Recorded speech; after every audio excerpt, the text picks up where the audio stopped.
Assalamualaikum, selamat datang ke Omar Didik bagi subjek reka bentuk dan teknologi tingkatan 1.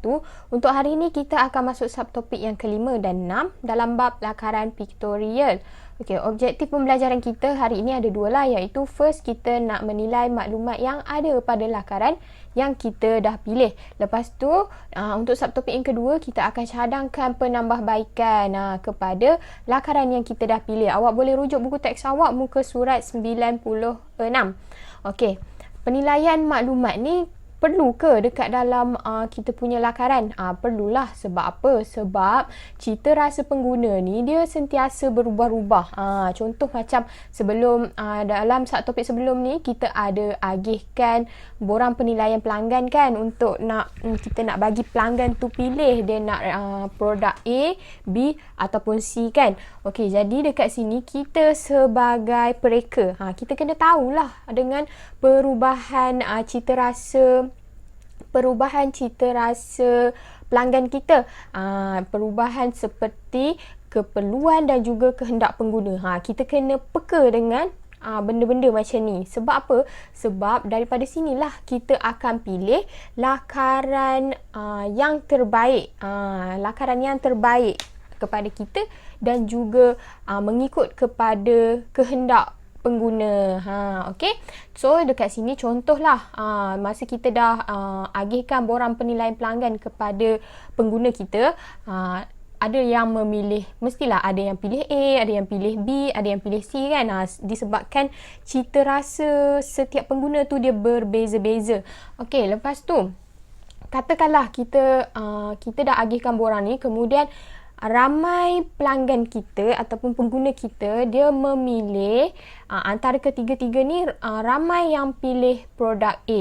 Jadi dengan kita dah buat analisis, lepas tu kita dah pilih berdasarkan kriteria, lepas tu kita dah agihkan borang. Jadi dekat sini kita boleh dapatlah lakaran yang terbaik. Contohnya pelanggan banyak minat dengan produk A. Jadi jadi dekat sini kita akan pilih produk A lah, iaitu produk A ni lah yang menjadi kita punya lakaran yang terbaik. Okey, jadi kita dah tahu lakaran yang terbaik kita kenalah buat penilaian maklumat. Okey, penilaian maklumat ni berdasarkan apa je? Berdasarkan bahan yang kita guna, penyambungan yang kita buat, lepas tu jenis kemasan apa yang kita buat, fungsi produk ni fungsinya apa, kemudian elemen yang kita gunakan dekat dalam lakaran kita. Okey, dekat sini kita tengok dari segi bahan yang kita guna dulu. Okey, first kita gunakan kain felt lembut, iaitu kain felt ni dia boleh membentuk, dia mudah dibentuk dan juga mempunyai pelbagai warna. Jadi kita gunakan kain felt lembut lah.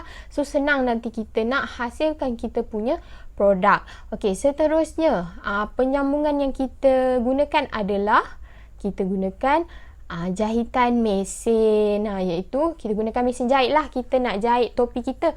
Kalau kita guna tangan, berbeza kekemasannya kalau kita guna jahitan mesin. Sebab jahitan mesin ni lagi kemas, lagi cepat berbanding dengan kita guna jahit tangan kan. Jahit tangan ni mungkinlah ada setengah orang ni jahit kemas, ada yang setengah ni jahit tak kemas. Jadi ada perbezaan tu, tak seronok lah kan pada produk kita. Jadi kita gunakan je jahitan mesin supaya kemas dan juga cepat. Okey, seterusnya kita tengok pula dari segi jenis kemasan produk. Kita gunakan butang kecil. Butang kecil yang ada pada atas kepala ni. Kenapa kita guna butang? Sebab kita nak gabungkanlah antara bahagian-bahagian topi ni. Okey, itu adalah kemasannya. Okey, dari segi fungsi produk kita adalah apa? Fungsinya adalah untuk menutup kepala kan, untuk nak tutup kepala. Okey, elemen yang kita gunakan, elemen ni kita dah sebelum ni kita ada mention juga kan dekat dalam subtopik sebelum ni, iaitu kita gunakan elemen saiz. Kalau tengok dekat sini kita ada saiz kan, lebarnya 180, tingginya 100. Okey, kalau bentuknya berbentuk kubah. Garisan ni kita boleh tengoklah. Garisan yang kita gunakan ada garisan putus-putus, garisan ni Jadi dekat situ ada garisan yang elemen garisan yang kita guna. Okey, dari segi tekstur. Okey, tekstur ni kita tengok dari segi kain.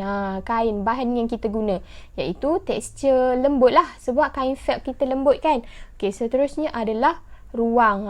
Ruang antara garisan tu.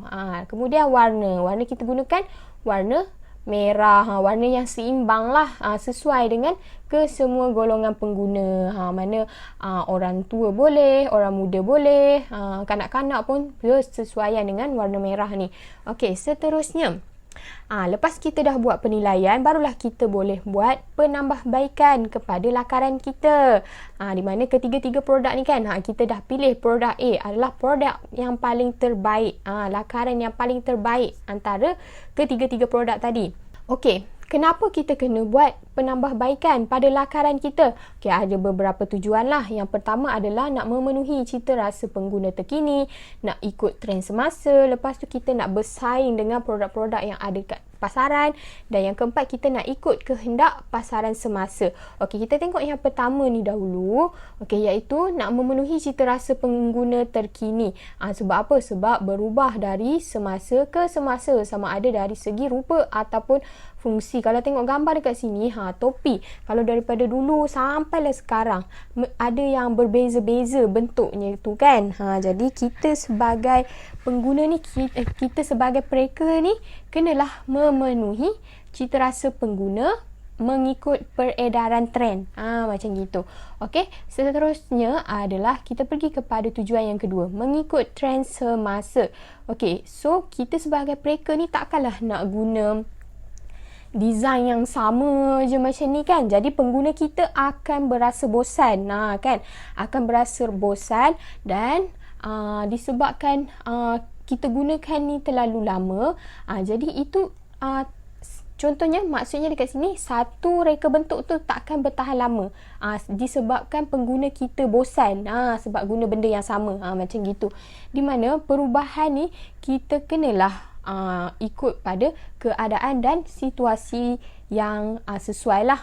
Okay. So kita tengok tujuan yang ketiga. Tujuan yang ketiga ni kita kena bersaing antara produk-produk yang ada dalam pasaran. Okey, kalau kita tengok dekat sini kan, banyak sangat topi dekat pasaran kan. Kalau awak tengok, ada macam-macam jenis topi yang orang jual. Tapi dia punya design tu berbeza-beza. Jadi kita sebagai mereka, kita kenalah bina kita punya produk dengan rekaan yang terkini. Sebab apa? Sebab kita nak ikut kehendak pasaran semasa. Kalau kita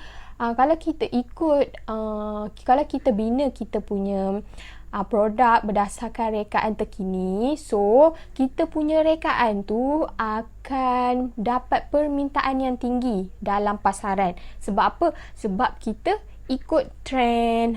Jadi contohlah macam kita nak beli sesuatu tu kan, mesti kita akan tengok yang mana yang paling latest. Jadi yang itu yang kita akan beli kan. Jadi macam itulah juga, sebab itulah kenapa kita kena buat penambahbaikan pada lakaran produk kita.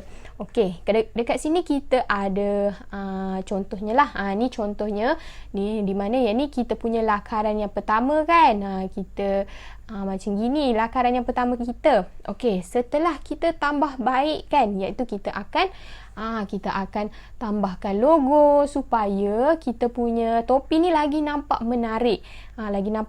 Dan lain daripada yang lain. Contoh kalau kita tengok dekat sini, contohnya macam topi Nike kan, Nike tu dia ada lambang, ada logo macam Thunder Ride tu kan. Macam gitulah juga kita kena buat pada kita punya topi ni, supaya ada daya tarikannya, ada menariknya, ada cerianya pada topi kita. Tak adalah kosong je kan. Okey, itu yang pertama. Okey, yang kedua adalah kita gunakan sebelum ni kita gunakan kain felt. Yang ni kita gunakan kain fabric denim. Contoh fabric denim macam ni lah. Macam seluar jeans awak tu. Macam tu. Itu adalah fabric denim. Contohnya macam topi ni. Dia menggunakan fabric denim. Nampak lagi wow, lagi cantik kan, macam gitu. Kalau kita gunakan fabric denim. Sebab itulah kita kena buat penambahbaikan supaya kita punya produk ni lagi bagus daripada sebelum ni. Okey, kita tambahkan lagi dengan elemen warna, iaitu kita gunakan warna yang kontras kan, warna merah, warna biru, ada kontras dekat situ kan. Dan yang terakhir kita letakkan, kita tambah baik kita punya topi ni dengan kita gunakan net pada bahagian belakang ni. Sebab apa? Sebab kita nak ada pengudaraan yang lagi bagus, supaya pengguna kita pakai topi ni dia akan berasa selesa, kan, tak adalah kepala dia terperap, berpeluh macam tu. Contohnya macam ni lah, kita gunakan jaring yang dekat belah belakang ni untuk kita letakkan dekat kita punya design. Okey. Jadi, itu sahaja pembelajaran kita untuk hari ni. Terima kasih.